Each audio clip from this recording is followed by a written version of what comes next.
பொதுக்கூட்டம் போடுறதில்ல, ஊர் ஊராக போகிறதில்ல, வேட்பாளர் நாமினேஷன் வாங்கிட்டு அதுக்கு நேர்காணல் நடக்கலை, கூட்டணிக்கு யாரும் வரல.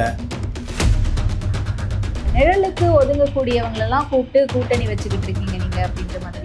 அங்கேயாச்சும் நிழலுக்கு ஒதுங்கினாங்க, பிரேமலதா போனாங்க, இங்கே யாரு?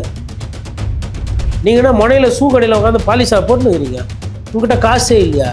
என்ன கேட்டு போகிறாங்க? அவங்க 300 கோடி 400 கோடி ஏதோ ஒரு கோடி கேட்க போகிறாங்க.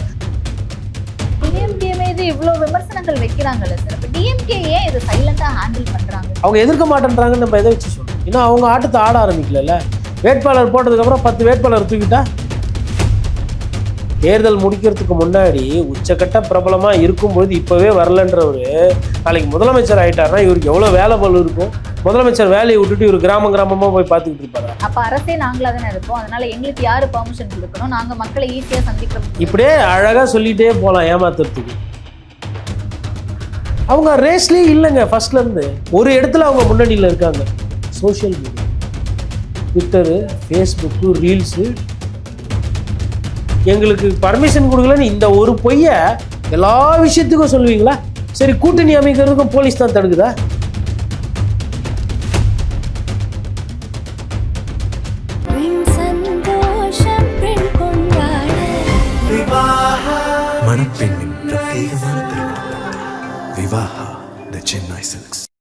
இப்போது புதிய அறிமுகம் ஆச்சி ஹோட்டல் சாம்பார் 50 கிராம் ரூபாய் 20 மட்டுமே. வணக்கம் சார். நேயர்களுக்கு அன்பு வணக்கம். தேர்தல் நெருக்கத்தில் இருக்கும் எல்லா கட்சிகளும் அவசரமா தங்களுடைய தேர்தல் அறிக்கைகளை தயார் பண்ண ஆரம்பிச்சிட்டாங்க. அதுல அதிமுக கொஞ்சம் அட்வான்ஸாவே போய் 2 கட்டமா இதற்கு முன்பாக ஒரு தேர்தல் அறிக்கை வெளியிட்டிருந்தாங்க. இன்னைக்கு நம்ம பேச சுட சுட 3ஆம் கட்ட தேர்தல் அறிக்கையை வெளியிட்டிருக்காரு. அதுல குறிப்பா கடந்த 5 ஆண்டுகள்ல மக்கள் விலைவாசினால ரொம்ப கஷ்டப்பட்டிருக்காங்க. அதனால மக்கள் அவதிப்பட்ட மக்களுக்காக நாங்க ஆட்சிக்கு வந்த உடனேயே கருணை தொகையா 10,000 வழங்கப்படும் ஒவ்வொரு குடும்பத்திற்கும் அப்படிங்கிற ஒரு அறிக்கை அப்படிங்கிறது முக்கியத்துவம் வாய்ந்ததா பார்க்கப்படுது. இது டிஎம்கேக்கு மட்டுமான ஒரு அட்டாக்கா, இல்ல தாவேகாவுக்கு மற்ற கட்சிகளுக்குமே இதுல ஏதோ ஒரு மெசேஜ் இருக்கா? தாவேகாவில் இதுல சிலபஸே கிடையாது. ஏன்னா இல்ல நேத்து அவ்வளோ நேரம் பேசியிருக்காரே சார். நேற்று அவ்வளோ நேரம் பேசினார் இல்லையா? அவங்களுக்கு இப்போ என்ன வேலை இருக்கு? பொதுக்கூட்டம் போடுறதில்ல, ஊர் ஊராக போகிறதில்ல, வேட்பாளர் நாமினேஷன் வாங்கிட்டு அதுக்கு நேர்காணல் நடக்கலை, கூட்டணிக்கு யாரும் வரல, பெருசாக பண்ணலை. ஒரு தேர்தல் வாக்குறுதியாச்சும் வெளியிட்டிருக்கலாம்ல. இந்த நேரத்தை எவ்வளோ விரயம் பண்ணுறீங்க? கமிட்டி எப்போ போட்டு கமிட்டி இது பண்ணி அதான் டைம் இஸ் கோல்டனுங்க. தேர்தல் நேரத்தில் தேர்தல் வாக்குறுதி ஒரு அட்டகாசமான தேர்தல் வாக்குறுதி. ஃபஸ்ட்டு அவர் சொல்லி பார்த்தார். என்ன சொன்னார்? வீடு எல்லாருக்கும் காரு, எல்லாருக்கும் பைக்குன்னொன்னே அது டேக் ஆஃப் ஆகலை. அது எடுபடலை. அதாவது வாக்குறுதிகள் அவர் சொல்லாமலோ பேசாமலோ இல்லை. காஞ்சிபுரத்தில் அவர் பேசினார். அதுக்கப்புறமா இப்போ நேற்று என்னன்னா பெண்களுக்கு பாதுகாப்பு, நல்ல ஒரு கிளாஸ் ரூம் கட்டித்தரப்படும், நல்ல சேஃப்டி, வியாபாரத்தை பெருக்கப்படும் அப்படின்னு சொல்லும்போது அது பொதுவாக பேசுறாரு, பொதுவாக பேசுறாரு. பட் இந்த வாக்குறுதி அறிவிப்புன்னு பார்க்கும்போது மீனவர்களுக்கு 8,000 12,000. அதே மாதிரி எல்லாருக்குமே சொத்து வரி, தண்ணி வரி, கரண்ட் பில்லால் எல்லாரும் பாதிக்கப்பட்டிருக்காங்க. எல்லா குடும்பத்தில் இருக்கிறவங்களுக்கும், அதாவது எல்லாருக்குமே ஆல் அப்படின்ற மாதிரி போட்டு இப்போ ரேஷன் கார்டுக்குன்ற மாதிரி வரும். எல்லாருக்குமே 10,000 அப்படின்னும்போது ஒரு கிளியர் கட்டான ஒரு இது. நீங்கள் ஒரு விஷயத்தை அப்படியே வேகாக பேசுறதுக்கும் கிளியர் கட்டாக இதுதான் அப்படின்னு சொல்கிறதுக்கும் வித்தியாசம் இருக்குது வாக்குறுதி. அப்போ அந்த விஷயத்தில் தாவேகா பின்தங்கி இருக்கு. தாவேகா இன்னும் ஹோம்ஒர்க் பண்ணலை. திராவிட கட்சி இன்னும் சுருக்கமாக சொல்லணும்னா திமுகவில் என்ன பிளான் பண்ணுறாங்க, அதிமுகவில் என்ன பிளான் பண்ணுறாங்கன்றதை அவங்க மானிட்டர் பண்ணி அதை 2 நாளைக்கு 3 நாளைக்கு முன்னாடி இந்த ஏலத்துலலாம் டெண்டர் போடும்போது அதை கரெக்டான ஒரு ரேட்டு போட்டு எடுப்பாங்க, தூக்குவாங்க, அந்த மாதிரி. அப்போ அந்த பொலிட்டிக்கல் இன்டெலிஜென்ஸில் அவங்க ஃபெயிலியர். கார் கொடுப்பீங்கன்னு டாட்டா நேனோ விலை கம்மியாக வச்சு விற்றேன், அந்த கார் விற்கல. மக்களுக்கு என்ன தேவைன்றதே புரியல. சரி, இவர் விவசாயிகள் பிரச்சனையை இவர் டெல்டாவில் போய் விஜய் அவர்கள் டிராவல் பண்ணி விவசாயிகளுக்குன்ட்டுன்னு ஒரு 5 அறிவிப்பு சொல்லிக்கலாம்ல. நாங்கள் வந்தால் யூரியா இவ்வளோ கம்மி பண்ணுவோம், டிராக்டருக்கு அரசாங்கமே லோன் தரும், அது இவ்வளோ வட்டி, இதெல்லாம் முன்னாடி பண்ணணும்ல. அப்போ எதுவுமே ஒரு புரிதல் இல்லை, ஒரு சிந்தனை இல்லை. மக்களை சந்திக்க போறதுல தான் நிறைய சிக்கல் இருக்கு. அனுமதி மறுக்கப்படுது, எனக்கு இவ்வளவு பிரச்சனைகள், அழுத்தங்கள் கொடுக்கப்படுது. அதனால ஆட்சிக்கு வந்த பிறகு முதல் வேலையா ஒவ்வொரு கிராமத்துக்கும் போய் அங்க இருக்க மக்களை சந்திப்பேன்னு சொல்றாரு. அதான் ஏமாத்துறாரு. ஏன் அதை சுற்றி வலிச்சு பேசணும்? ஏன்? அதாவது நான் என்ன கேட்குறேன்னா, இப்போ அவங்க எல்லாம் உங்கள் விஜய், ஒவ்வொரு விஜயும் ஒரு விஜயும் வீட்டில் இருக்கிறாங்க. அந்த விஜய் இவர் போய் பார்ப்பாரா? பார்க்க மாட்டாங்க. சரி, வீட்டில் போய் பார்க்கப்பானாப்பா.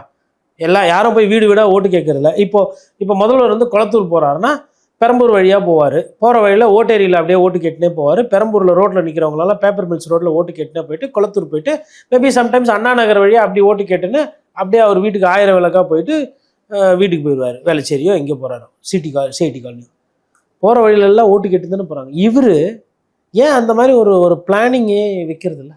ஏன் இன்னும் பிரச்சாரத்தையே ஆரம்பிக்கல? அப்போ தொகுதியாக போகிறது கிடையாது, கிராமமாக போகிறது கிடையாது. அதுதான் நேற்று சொல்கிறார். தேர்தல் முடிஞ்ச பிறகு, தேர்தல் முடிக்கிறதுக்கு முன்னாடி உச்சக்கட்ட பிரபலமாக இருக்கும்பொழுது இப்போவே வரலன்றவர் நாளைக்கு முதலமைச்சர் ஆகிட்டார்னா இவருக்கு எவ்வளோ வேலை பளு இருக்கும், இவருக்கு எவ்வளோ வேலை இருக்கும். முதலமைச்சர் வேலையை விட்டுட்டு இவர் கிராமமாக போய் பார்த்துக்கிட்டு இருப்பாரா? அப்ப அரசே நாங்களா தானே இருப்போம், அதனால எங்களுக்கு யாரு பெர்மிஷன் கொடுக்கணும், நாங்க மக்களை ஈஸியா சந்திக்கிறோம். இப்படியே அழகாக சொல்லிகிட்டே போகலாம் ஏமாத்துறதுக்கு. பிரச்சாரம் பண்ணுன்றது தான் கேள்வி. பிரச்சாரன்றது என்ன? முதலமைச்சராக நகர்வலம் போகிறதில்ல. நீங்கள் போங்க சாமி, யாரும் வேணாம் இல்லையா? சரி, நான் என்ன கேட்குறேன், இப்போ ஒரு வாட்டி போயிட்டு மக்கள்கிட்ட சந்தித்து ஓட்டு கேட்டு ஜெயிச்ச உடனே நன்றி சொல்கிறதுக்கு திருப்பி போங்க. அதானே இயல்பு. எல்லா அரசியல்வாதியும் அதானே பண்ணுறாங்க. நன்றி தெரிவித்து ஊர்வலம் போவாங்க தெரியுங்களா? அட்லீஸ்ட் தலைவர்கள் போலனாலும் அந்தந்த எம்எல்ஏ போவாங்க, இல்லை முக்கிய தலைவர்கள் போவாங்க. நிறைய வாட்டி போயிருக்கிறாங்க. அந்த எண்ணமே இல்லை. இது பண்ணணுமான்னு தெரியுமான்னு தெரியாதான்னு தெரியல. ஏன் இன்னொரு வாட்டி போய் ஜனங்களை சந்திச்சா வானான்டா அண்ணான்னு மூச்சுக்கு 90 வாட்டி சொல்கிறீங்கல்ல அடிக்கடி. அப்போ ஏன் மக்களை போய் சந்திக்கிறதுல என்ன உங்களுக்கு பிரச்சனை? சரி, மக்களை போய் சந்திக்க வேணாப்பா, அதுக்கு நேற்று சொல்லிட்டீங்க, எல்லாரும் ஓட்டு போட்டு ஜெயிக்க வச்சிங்கன்னா அப்புறமா வந்து நான் பார்க்குறேன் நொட்டுறேன் சொல்லிட்டீங்க. தேர்தல் வாக்குறுதியை திமுகவையும் அதிமுகவையோட முந்தி செல்றதுல மாற்று சக்தின்னு சொல்றாரு. ரைட்டா? எதனா ஒரு விஷயத்துல இப்போ இந்த 3 மாசத்துல இவர் அதிமுகவையும் திமுகவை எங்க ஓவர்டேக் பண்ணார் சொல்லுங்க. திமுக கூட்டணியில அதிமுக ஓவர்டேக் பண்ணுது. அதிமுக தேர்தல் வாக்குறுதியில திமுக ஓவர்டேக் பண்ணியிருக்கு. இப்போ நம்ம பேசிக்கிட்டு இருக்கிற இந்த நேரத்துல பெரிய திட்டங்கள் எல்லாத்தையுமே வந்து சொல்லிட்டு பேசுபொருள்னு வரும்பொழுது அதிமுகவோடது இன்னைக்கு பேசுபொருளாக இருக்கும். 10,000 ரூபா பணம் இன்ஸ்டால்மெண்ட்டில் கொடுக்குறாங்களோ மொத்தமாக கொடுக்குறாங்களோ அவங்க அதில் வராங்க. பயணம் அப்படின்னும்போது 2 பேர் தலைவர், திமுக தலைவர் ஸ்டாலின் அவர்கள் இன்னும் தொகுதியாக பிரச்சாரம் போல. எதிர்க்கட்சி தலைவர் எடப்பாடி பழனிசாமி தொகுதியாக பிரச்சாரத்தை ஆரம்பிச்சுட்டு முடிகிற தருவாயில் இருக்கிறார். 2. 3வது பூத் லெவல் வேலை அப்படின்னும்போது திமுக வந்து ஸ்லைட்டாக அதிமுகவோட கொஞ்சம் முன்னாடி இருக்கு. ஏன் அப்படின்னா ஆளுங்கட்சி பூத்தில் அவங்களுக்கு களத்தளபதி நிறைய இருக்கிறாங்க. மாற்று கட்சியிலேருந்து யாருன்னா ஒருத்தர் 2 பேர் வந்தாலும் சேர்த்துக்கிறாங்க. இப்போ ஓபிஎஸ் வராரு, வைத்திலிங்கம் வராருன்னா அது வந்து அவங்களுக்கு கட்சியை வந்து பலப்படுத்துறதுக்கு உதவி பண்ணணும்னு நினைக்கிறாங்க. இதில் அதிமுகவோட திமுக முன்தங்கி இருக்கு. இந்த மாதிரி ஒவ்வொரு மாவட்ட வாரியா பொதுக்கூட்டங்களும் நடத்துறாங்க. அதுக்கப்புறம் 5,000 ரூபா பணம் போட்டது. இதுலலாம் வந்து அதிமுக வந்து முன்தங்குது. ஆனால் அதிமுகக்கு என்ன சட்டம் ஒழுங்கு பிரச்சனை, போத கலாச்சாரம், இந்த மாதிரி விஷயங்கள் பண்ணும்போது அதை வச்சு பத்திரிகையாளர்கள் அடிக்கடி, இப்போ பத்திரிகையாளர் அடிக்கடி யார் சந்திக்கிறது? எடப்பாடி பழனிசாமி. அப்போ பத்திரிகையாளர் சந்திப்பு, அடிக்கடி மக்கள்கிட்ட செய்தி சொல்றது, ஆட்சிக்கு மேலே கெட்ட பேர் வர வைக்கிறது, ஆட்சியில் இதெல்லாம் அலங்கோலம் நடக்குது அப்படின்னு இதெல்லாம் அம்பலப்படுத்துறதுல அதிமுக முந்துது. இந்த விஷயத்துல எங்க தாவேகா முந்துச்சு? செங்கோட்டையன் ஒருத்தர் வந்து சேர்ந்ததை தவிர்த்து, அது செங்கோட்டையன் உங்க மேல இருக்கிற ஈர்ப்புல பாசத்துல வந்தாரா? சும்மா இல்லாமல் அவர் டெல்லிக்கு போனார். டெல்லியில் இருக்கிற வா ஆஜான்னு கூப்பிட்டா இவரும் போனவொன்னே மொத்தமாக முடிஞ்சு போச்சு. கட்சியை விட்டு நீக்கியாச்சு. போகிறதுக்கு இடம் கிடையாது, புகழ் இடம் இல்லை. அவர் திமுகவில் போய் சேர்றதுக்கு இஷ்டம் இல்லை. அதனால தாவேகா போய் சேர்ந்து. இதில் விஜயோட பங்களிப்பு என்ன? அதுக்கப்புறம் ஜேசிடி பிரபாகரன் வர்றாரு. ஏன் சரி, இப்போ ஓபிஎஸ் இருந்தார்ல, செங்கோட்டையனை எடுத்தீங்களா, ஓபிஎஸ்ஸை இழுக்க வேண்டியது என்ன? அட்லீஸ்ட் ஒரு நரேட்டிவ்க்கு இல்லை ஒரு பர்செப்ஷனுக்கு. அவங்க ரேஸ்லேயே இல்லைங்க. ஃபர்ஸ்ட்லேருந்து ஒரு இடத்துல அவங்க முன்னணியில் இருக்காங்க. Social media, Twitter, Facebook, reels, TikTok, ஃபேஸ்புக்கில் ஃபயர் விடுறது, ஆபாசமாக பேசுறது, கமெண்ட்ஸ் போடுறது. அப்புறம் இன்னொரு இடம் ஆரவாரத்துலேயும் அவங்க முன்னிலையில் இருக்கிறாங்க. அது என்னது அப்படின்னா, தம்பி கூட வரும்போது சொன்ன போல எங்கள் டி நகரில் எங்கேயோ ஆட்டோவில் வந்து உங்கள் விஜய் பாட்டு போட்டு வேகமாக டர்றபுருன்னு போகிறாங்க. ரோடே அல்லோலப்படுதுன்னு நேற்று பார்த்தோம் வேலூரில். அவர் போகிறாரு, அவருக்கு நிகராக வந்து ஒரு 50 வண்டி, இந்த சைடு ஒரு 50 பைக்கு, நேஷனல் ஹைவேல ஆப்போசிட்டில் 50 வண்டி ஓட்டு போகிறான். இது மாதிரி விஷயங்கள், ஆரவாரம், அட்டகாசம், சேட்டை, இதிலெல்லாம் முன்பு. பட் இது ஓட்டாகுமா? ஜனங்க பார்த்தாங்கன்னா இதெல்லாம் பார்த்தா மக்கள் கஷ்டம் தானே இது. இப்போ இதே நாம் தமிழர் கட்சி சீமான் வேட்பாளர் அறிவிப்பு முன்னாடியே பண்ணிட்டார். திமுகவையும் அதிமுகவையும் நாம் தமிழர் கட்சி சீமானு முந்தி இருக்கிறார். எப்படின்னா, இந்த தொகுதிக்கு இவங்க தான் வேட்பாளர், நான் சொல்லிட்டேன், நீ வீடு வீடாக போய் வாக்கு செய்க, இன்னிலேருந்து வேலையை ஆரம்பி, தேர்தல் அறிவிப்பு வரும்போது வரட்டும். நீ வேட்பாளர், அவங்க ஓட்டு போடுறவங்க வாக்காளர். வேட்பாளர் போய் வாக்காளரை சந்தித்து எப்படி கவரணுமோ, எப்படி பேசணுமோ, கொள்கையை சொல்லி கையில் காலில் விழுந்து அவங்க ஆசையை பெற்று அவங்க உணர்வை மதித்து உங்கள் வீட்டு பிள்ளையா நீ மாறி அவங்க ஓட்டை பார்க்கணும்னு அது அந்த அட்வான்டேஜ் கொடுக்குறாருல்ல. காசு இல்லை, ஏழைப்பாழ பசங்க, பெண்களுக்கு முன்னுரிமை, எல்லாம் ரைட்டு. அந்த வேட்பாளரை முன்கூட்டியே அறிவிச்சு ஒரு அட்வான்டேஜ் கொடுக்குறாரு நாம் தமிழர் கட்சி விஜய் வேட்பாளரை விட. எந்த இடத்துல நீங்கள் அதாவது இதுக்கும் போலீஸ் தான் பர்மிஷன் கொடுக்கலையா? வேட்பாளரை ரிலீஸ் பண்ணுறதுக்கோ இல்லை தேர்தல் வாக்குறுதி ரிலீஸ் பண்ணுறதுக்கோ இல்லை பத்திரிகையாளர் சந்திக்கிறதுக்கோ. அப்போ எங்களுக்கு எஸ்ஓபி இல்லை, எங்களுக்கு பர்மிஷன் கொடுக்கலன்னு இந்த ஒரு பொய்யை எல்லா விஷயத்துக்கும் சொல்லுவீங்களா? சரி, கூட்டணி அமைக்கிறதுக்கும் போலீஸ் தான் தடுக்குதா? ஏன் உங்களை நம்பி யாருமே வரமாட்டேன்றாங்க? ஏன் நீங்க இது பண்ண மாட்டேன்றீங்க? கூட்டணி குறித்தான விஷயம் வரும்போது திமுக விமர்சனம் செய்தாங்கல்ல, நிழலுக்கு ஒதுங்கக்கூடியவங்களெல்லாம் கூப்பிட்டு கூட்டணி வச்சுக்கிட்டு இருக்கீங்க நீங்க அப்படின்ற மாதிரி. ஏன் விமர்சனம் தானே. அங்கேயாச்சும் நிழலுக்கு ஒதுங்குனாங்க, பிரேமலதா போனாங்க. இங்கே யாரு பிரேமலதா? நான் கேட்குறேன், ஓப்பனாக பேசுவோம். பிரேமலதா அவர்கள் கொள்கை பிடித்து போயா அறிவாலயத்துக்கு போனாங்க? இல்லை, இதை விட சிறப்பான கட்சி கிடையவே கிடையாது. அப்படி இந்த திமுக கூட கூட்டணி வரலன்னா தேசிய முற்போக்கு திராவிட கழகத்தை அந்த பலனே கிடைக்காதுன்ட்டு அப்படி எதுனா போனாங்களா? டிஎம்கேவை எதிர்த்து அரசியல் அதிகமாக பேசுனது, பிரச்சாரம் பண்ணது ஒரு காலத்தில் யாரு? ஐயா கேப்டன் விஜயகாந்த். அந்த டிஎம்டிகே இப்படி மாற தன்மை படைத்த, அதாவது பேசுறது ஒன்றா இருக்கட்டும், செயல்பாடு ஒன்றா இருக்கட்டும், அந்த டிஎம்டிகே 1/2% வச்சிருக்கிற டிஎம்டிகேவை கூட நீங்கள் கூட்டணிக்கு இழுக்க முடியலன்னு நீங்கள் எவ்வளோ மோசமாக இருக்கீங்க. நேர் எதிரியாக இருந்தாங்க யாரு? எடப்பாடி பழனிசாமி, டிடிவி தினகரன். ஒன்று நான் இருக்கணும், இல்லை நீங்கள் இருக்கணும். அம்மா அரசியல் சொல்லி இந்த 2 பேர் தான் பண்ணோம். இன்றைக்கி அண்ணன் தம்பி ஒன்றாயிட்டோம், நாங்கள் பங்காளி ஒன்றாயிட்டோன்னு வராங்கல்ல, ஒத்துமையா கூட்டணி ஒன்று உருவாக்கிட்டாங்க இல்லையா? நீங்கள் என்ன சார் பண்ணீங்க விஜய் சார்? ஏன் சார் டிஎம்டிகே, அதாவது விஜய் வேறு விஜயகாந்த் வேறு இல்லை, தங்கத்தை தொலைச்சிட்டோம், வைரத்தை இழக்க மாட்டோம், இப்படியெல்லாம் போஸ்டர் போட்டுட்டு இருந்தவங்க பெப்சி யூனியன் மாதிரி விஷயங்களாகட்டும், சினிமா துறை சார்ந்தவங்களாகட்டும், விஜயகாந்த் சார் போயிட்டாரு, பரவாயில்ல விஜய் அண்ணா இருக்கிறாங்க அப்படின்னு பேசுகிற இந்த சூழ்நிலையில் கூட ஏன் நீங்கள் வந்து பிரேமலதா விஜயகாந்த் அவர்கள்கிட்ட பேசி கூட்டணி உங்களுக்கு உங்கள் சைடு ஏன் இழுக்க முடியும்? உங்ககிட்ட இன்னும் இல்லை. நீங்கள் சொல்கிறீங்களா மாற்று, நான் பக்கா மாசு அது இது, அப்போ ஏதோ ஒன்று உங்ககிட்ட இல்லை. கல்லாப்பட்டின்னாங்க, ரைட்டா? அவர் சொன்ன வாதத்தையே வச்சுப்போம். அப்போ என்ன அர்த்தம்? கல்லாப்பட்டி கூட்டணி அப்படின்னு விஜய் என்ன சொல்கிறாருன்னா, காசு கொடுத்து பெட்டி கொடுத்து பிரேமலதா விஜயகாந்தை திமுக தலைவர் ஸ்டாலின் அவர்கள் கூட்டணியில் வர வச்சிருக்கார் சொல், ரைட்டா? இந்த சைடு நீங்கள் தான் 2000 கோடி இண்டஸ்ட்ரி விட்டு வந்துக்கிறீங்களா சார்? நீங்கன்னா முனையில் ஷூ கடையில் உட்காந்து பாலிஷா போட்டுனுக்கிறீங்க சார், கொடுக்குறத கொடுங்கன்னு. இல்லை எதனா கர்ச்சீப் வியாபாரம் பண்ணிக்கிறீங்களா? ட்ரெயினில் போய் அன்றைக்கி 10 கர்ச்சீப் விற்றா தான் காசுன்னு. தனி விமானத்தில் போகிற பணக்காரர் தானே நீங்கள், ஏழையா நீங்கள்? உங்ககிட்ட காசே இல்லையா? சரி, கடன் வாங்க முடியாதா? ஒரு என்ன கேட்டுட்டு போகிறாங்க அவங்க, 300 கோடி 400 கோடி ஏதோ ஒரு கோடி கேட்க போகிறாங்க. நீங்கள் படத்துக்கு வாங்குற ஒரு சம்பளத்தை கொடுத்தா கூட்டணி முடிஞ்சிருக்காதா? ஒரே ஒரு படம் தானே, எவ்வளோ படம் நினச்சிருப்பீங்க. கரியரோட உச்சம் அதில் வாங்கின சம்பளத்தை ஒன்று மிச்சமாக செலவு பண்ணியிருந்தா தேசிய முற்போக்கு திராவிட கழகம் உங்க கூட வந்திருக்கும்ல. எதுவுமே பண்ணுறது கிடையாது. நான் செலவு பண்ண மாட்டேன், நான் உழைக்க மாட்டேன், நான் போய் கிராமமாக பார்க்க மாட்டேன். அந்த செலவை மக்களை நோக்கி மக்களுக்காக பயன்படுத்தலாம் அப்படின்னு கூட யோசிச்சிருக்கலாம்ல. இதை பண்ணிட்டு அதை பண்ணாம விட்டுருக்கீங்களா? நான் செலவு ஏன் பண்ணணும் அப்படின்ற ஒரு இயல்பான ஒரு எண்ணம் இருந்திருக்கலாமே. அதை தான் எடப்பாடி பழனிசாமி பண்ணதான் சொல்றாங்க. இந்த கட்சிக்கு இவ்வளோ காசு கொடுக்குறத நான் மக்களுக்கு செலவு பண்ணிட்டு போகிறேன், கூட்டம் போட்டு போடுறேன், தேர்தல் நேரத்தில் செலவு பண்ணிட்டு போகிறேன், என் வேட்பாளருக்கு செலவு பண்ணிட்டு தேர்தலுக்கு செலவு பண்ணு, தண்ணி மாதிரி செலவு பண்ணு அப்படின்னு சொல்லிட்டு போகிறேன்னு அவர் எடுத்துக்கிறாரு அந்த முடிவை. அவராச்சும் பண்ணுற அட்லீஸ்ட் அப்போ பயணமாச்சும் போகிறாருல. இவரும் அதே மாதிரி ஒரு ஆரஞ்சு பஸ் வச்சுக்கிறாரு. இப்போ நேற்று வெள்ளை கலர் வண்டி மாற்றினார், உண்மையிலே சந்தோஷம். அந்த வண்டி கொஞ்சம் அமைதியாக சாந்தமாக இருக்குது. அந்த வண்டியை எடுத்துக்கிட்டு, சின்ன வண்டி வேகமாக போகும், கூட்டம் நெருக்கடியை குறைக்கும், அந்த வண்டியை எடுத்துக்கிட்டு போகலாம்ல. போகிற இடத்துல ஒரு எழுச்சியை ஒரு உற்சாகத்தை உருவாக்கலாம்ல. நான் சொல்கிறேன், ஃபர்ஸ்ட்லேருந்து அவர் உழைக்கிறது இல்லை, அவர் வெறும் ஊடக, அவர் எதில் என்ன பண்ணுறாரு, அவர் ஒரு விஷயத்தில் முன்னணியில் இருக்கார். அது என்னன்னு சொல்கிறேன், 20% வாக்கு விகிதாச்சாரம், 30%, 40%, இது வந்து கருத்து கணிப்பு அப்படின்னு சொல்லிட்டு ஒரு சில பத்திரிகையாளர்கிட்ட கொடுத்து அதை பேசுறது, அதில் முன்னணி இருக்குது. அதாவது பிளான்ட்டு விஜய் 2வது வருவார், விஜய் ஒரு சில இடத்துல முதல் வர்றாரு, அவங்களுக்குள்ளே பேசிக்குவாங்க, பயங்கரமாக இருக்கும்.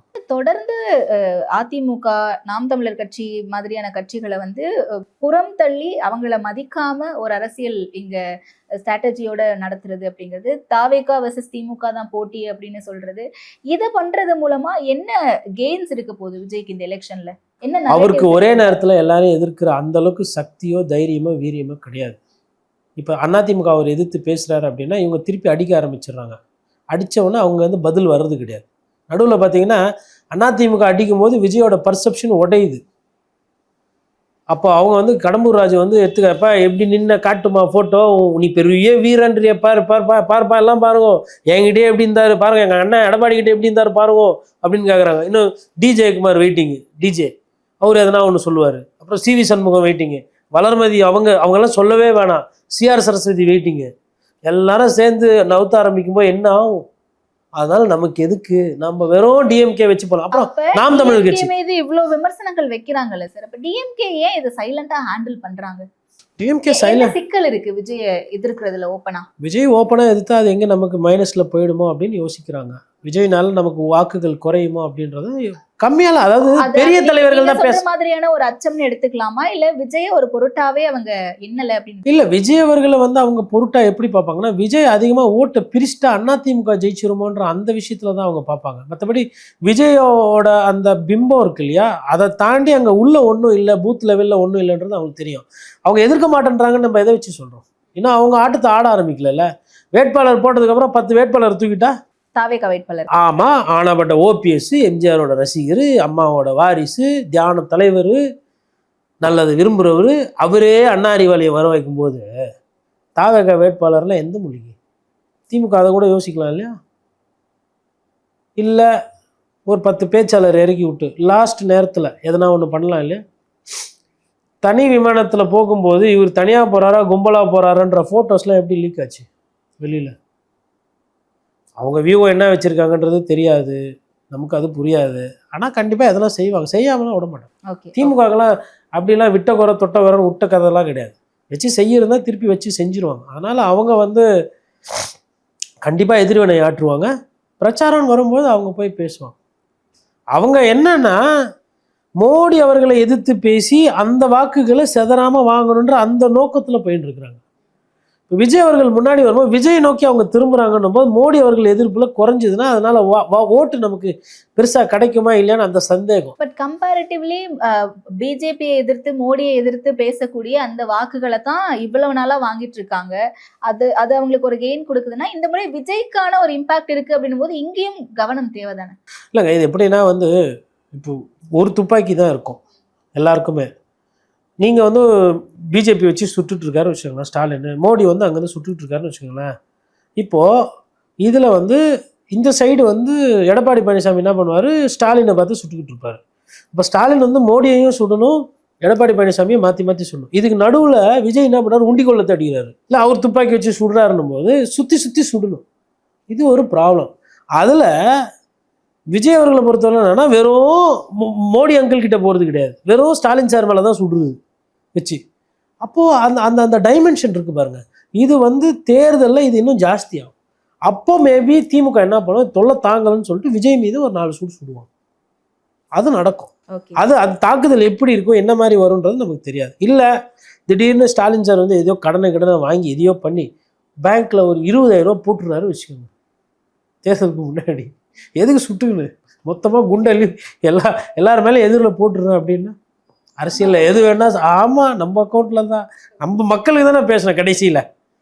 யார் அதாவதுங்க சிலர் சொல்லுவாங்க ராம ஆண்டானா ராவண ஆண்டானா எப்படின்னா, அது என்னன்னா அவங்களுக்கு இந்த நாடு மேலே அக்கறை இல்லாமல் வர வார்த்தை கிடையாது. இந்த நாடோட அரசியல் மோசமாக போயிருக்குன்ற அந்த விரக்தியில் வர வார்த்தை.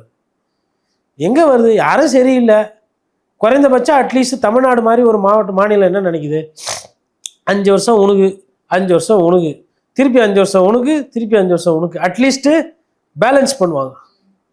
அது யதார்த்தமாக இருந்திருக்கிற ஒரு மண்ணு தான் இது. ஒரு கொள்கை சிறப்பாக இருக்குது, ஒரு ஆட்சி சூப்பராக இருக்குது அப்படின்னு சொல்லிட்டு அடிக்கடி இப்போ வெஸ்ட் பெங்காலில் மம்தா பானர்ஜி ஜெயிச்சா மாதிரியோ, ஒரு காலத்தில் கம்யூனிஸ்ட் கட்சி அங்கே ஜெயிச்சா மாதிரியோ அந்த மாதிரி இல்லை. தமிழன் வரும்போது மாறி மாறி தான் வருது. அதில் அம்மையார் ஜெயலலிதாவுக்கு ஒரு 2 வாட்டி சான்ஸ் கிடச்சிது, எம்ஜிஆர் அவர்களுக்கு ஒரு 2 வாட்டி 3 வாட்டி அவரே அதை உருவாக்கிக்கிட்டார் அந்த சான்ஸை. அதை தாண்டி வேறு யாருமே வந்து அடிக்கடி பேக் டு பேக் வர்றதுன்றது கிடையாது. ஹிஸ்ட்ரி வரலாறு எடுத்து பார்க்கும்போது திமுகவும் அதிமுகவும் மாறி மாறி தான் ஜெயிச்சு வந்திருக்கு. ஓகே, ஸோ பொறுத்திருந்து இந்த முறை விஜய் வரக்கூடிய அந்த ஃபோர்ஸ் அப்படிங்கிறது எப்படி இருக்கும்னு பார்க்கலாம் சார். நிறைய விளக்கங்களை கொடுத்தீங்க, நேரத்திற்கு நன்றி. நன்றி.